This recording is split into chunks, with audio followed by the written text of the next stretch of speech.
হরে কৃষ্ণ। আজকে আমরা মহাভারত থেকে একটি ছোট্ট কাহিনীর মাধ্যমে একটা অনেক বড় শিক্ষা গ্রহণ করব।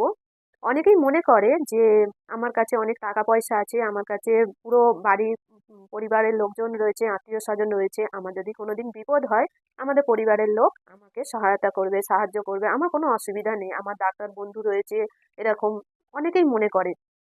বেশিরভাগ লোকই আমরা আমরা দেখেছি এসব মনে করে যে আমার সাহায্যের জন্য অনেক লোক আছে। কিন্তু মহাভারতের এই ছোট্ট কাহিনী থেকে আমরা এই শিক্ষা গ্রহণ করব যে চরমে আমাদের ভগবান ছাড়া আর কেউ থাকে না।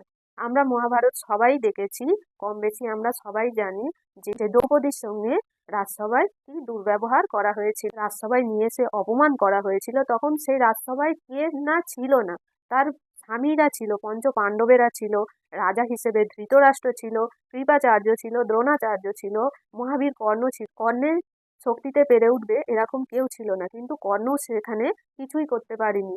বিদুর ছিল, তারপর সর্বোপরি ভীষ্মদেব ছিলেন সেখানে। কিন্তু দ্রৌপদী যখন সবার কাছে সহায়তা চেয়েছিল, কেউ সহায়তা করতে আসেনি, কেউ সহায়তা করতে পারেনি দ্রৌপদীকে সেই অপমান থেকে কেউ রক্ষা করতে পারেনি।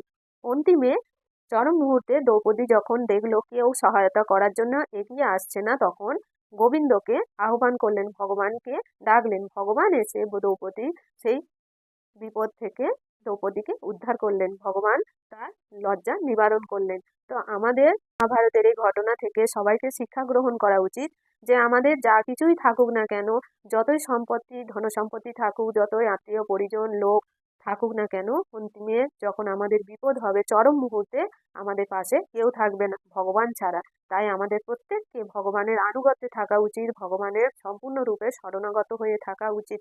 কারণ ভগবান শ্রীহরি ছাড়া উদ্ধারের জন্য আমাদের কেউ কিছুই করতে পারবে না। তা বলে এই না আমরা ভগবানের সেবা করছি বলে কি আমরা সবাইকে অবহেলা করব? তা সেটা নয়। ভগবানকে কেন্দ্র করে আমরা আত্মীয় পরিজন, বাড়ির সমস্ত পরিবার পরিজনকে আমরা সন্তুষ্ট রাখবো, কিন্তু কেন্দ্র হিসেবে থাকবে ভগবান শ্রীকৃষ্ণ। আমাদের প্রধান কাজ হচ্ছে ভগবানের সেবা করা। ভগবানের সেবার মাধ্যমে আমরা সবাইকে সন্তুষ্ট করব। রাধে রাধে। জয় শিল প্রভুপাদ।